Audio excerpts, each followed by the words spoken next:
Bonjour à tous et bienvenue sur Radio Pays. Nous sommes donc avec Monsieur le Préfet qui va nous parler de la sécurité intérieure, le bilan 2022. Bonjour Monsieur le Préfet. Bonjour à vous. Alors pouvez-vous nous parler s'il vous plaît de ce bilan 2022? C'est un bilan 22 qui n'est pas contrasté, qui est assez positif, mais avec toujours des marges d'amélioration qui sont évidentes. On peut annoncer des chiffres assez simples de ce qui baisse, qui est le résultat du travail des forces de l'ordre, évidemment gendarmes, police, douane. Sur les VAMA, tout ce qui est vol à main armée, c'est du moins 14%. Donc ça, ce sont des bonnes nouvelles. Sur les vols de véhicules, c'est la vie quotidienne de chaque Guyanais, c'est moins 21%. Cambriolage, moins 6%. Pour autant, on voit bien que la notion du rapport à l'autre, avec une notion de coûts et blessures, on a des augmentations légères de 3%. Sur les violences, on est quand même avec 3% aussi d'augmentation. Les homicides ont évolué très très fort. Alors, on en a débattu, on a montré aussi tout l'intérêt, et on voit que la répartition dans la rue, ils sont nombreux, mais on arrive à les maîtriser en quelque sorte. Mais la violence au sein des familles, c'est près de quasiment plus de 45%, avec des féminicides et des décès de nourrissons. Donc il y a tout ce travail qui doit être fait sur cette violence qui amène des homicides, la violence intrapersonnelle. C'est la raison pour laquelle les moyens qui ont été consentis après la visite du ministre de l'Intérieur, du garde des Sceaux et du ministre des Comptes publics, M. Attal, c'est bien de prendre en compte ces renforts qui ont permis très rapidement de pouvoir atteindre ces chiffres-là, de les maintenir et d'avoir un autre travail sur des contrats de sécurité intégrés où la construction de l'enfant, la construction des personnalités devra passer à travers des cités éducatives, un travail aussi avec associatif, culturel, très précis. C'est le travail que j'ai déjà prédéveloppé avec l'ensemble, le président des maires, pour que chacun puisse trouver sa responsabilité et en quelque sorte de ramener toujours une certaine quiétude en Guyane. Donc oui, les chiffres sont bons, mais sont bons baissent, mais sur des indicateurs qui sont, hélas, sur des podiums hexagonaux. Sur les violences sexuelles, ils sont très très hauts. Sur les violences intrafamiliales, ils sont très très hauts. Donc on voit bien qu'il y a ce travail-là. Donc oui, le travail est fait, il y a des baisses, mais ma quiétude, ça va être encore de les baisser encore le plus rapidement possible sur les années à venir, avec des méthodes et aussi un travail de plus en plus social, de construction des gens, sur lequel la force doit passer derrière, évidemment, le verbe. Vous êtes globalement satisfait de ce bilan? Oui, je suis satisfait parce qu'on a des ouvertures. Cette montée jamais arrêtée est en train de stabiliser. On a parlé aussi sur la lutte contre l'orpaillage illégal. Il y a des chiffres qui sont très très encourageants. Il y a des méthodes, des stratégies, et surtout des synergies avec aussi les forces avec la justice qui sont créées et qui sont remarquées.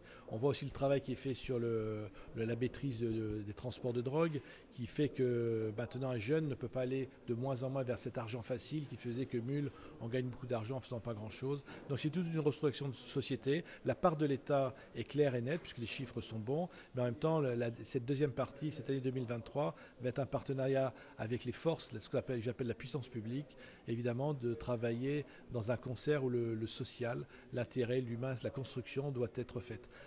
Gérer le stock de la délinquance, là on montre que l'on sait faire et les chiffres sont excellents, mais maintenant c'est la machine de la création de la délinquance qu'il faut à tout prix conjuguer et c'est évidemment la responsabilité de l'État, elle sera assumée et en même temps on doit embarquer, permettez-moi, dans un navire de contrôle l'ensemble des élus, à la fois l'exécutif, tout comme évidemment l'ensemble des maires des communes qui ont des responsabilités et des compétences et que l'on va revoir et avec des financements qui seront orientés que dans ce cadre-là, pardon, excusez-moi.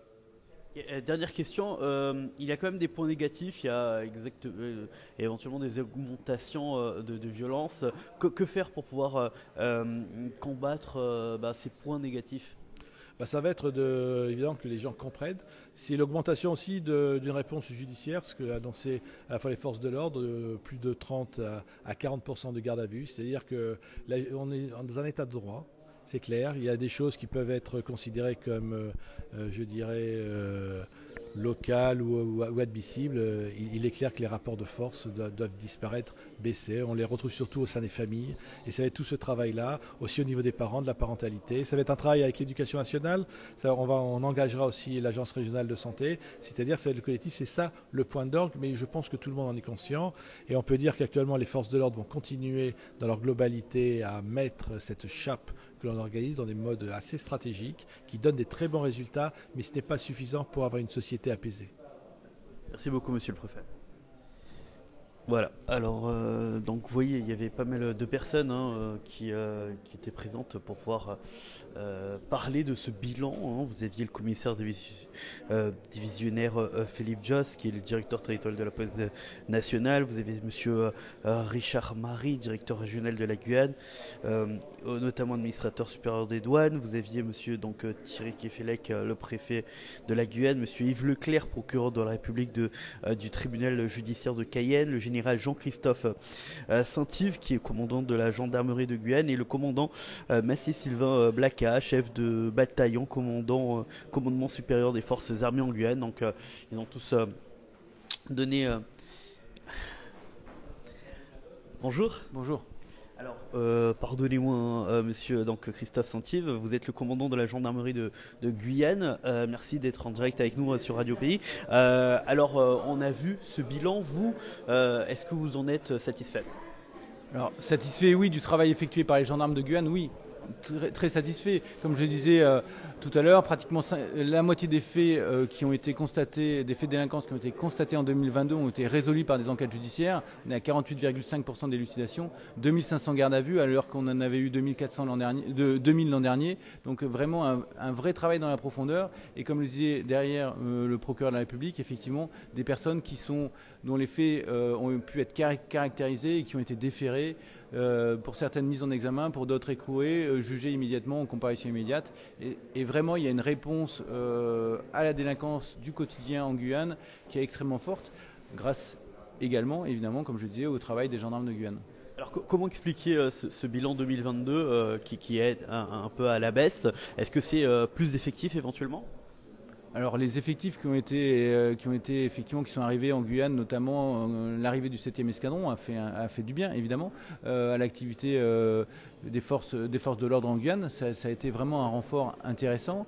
La task force de police judiciaire que nous avons eue, c'est pas finalement en nombre c'est pas tellement, mais ça a fait un bien fou parce qu'on a pu mettre en place une équipe dédiée à la criminalité organisée. Là aussi, c'est une plus-value extrêmement importante. Et puis, plus largement, je pense que c'est un travail de fond, un travail dans la profondeur, un travail de police judiciaire de tous les instants qui a permis justement ces résultats en 2022.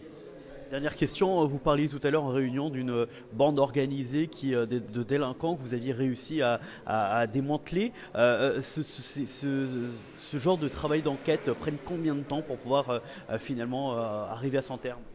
Oui, alors j'en ai déjà parlé au cours de la semaine et la semaine précédente, notamment à la conférence de presse que j'avais fait avec le procureur de la République, mais c'est pratiquement 3 mois d'enquête à une dizaine d'enquêteurs qui a permis de démanteler cette équipe. Donc c'est vraiment un travail de fond et on a besoin de pouvoir justement dédier des forces humaines, des compétences à ces enquêtes dans la profondeur, dans la durée et en essayant de se sortir de la délinquance du quotidien qui est extrêmement prenante mais qu'on dédie à d'autres forces.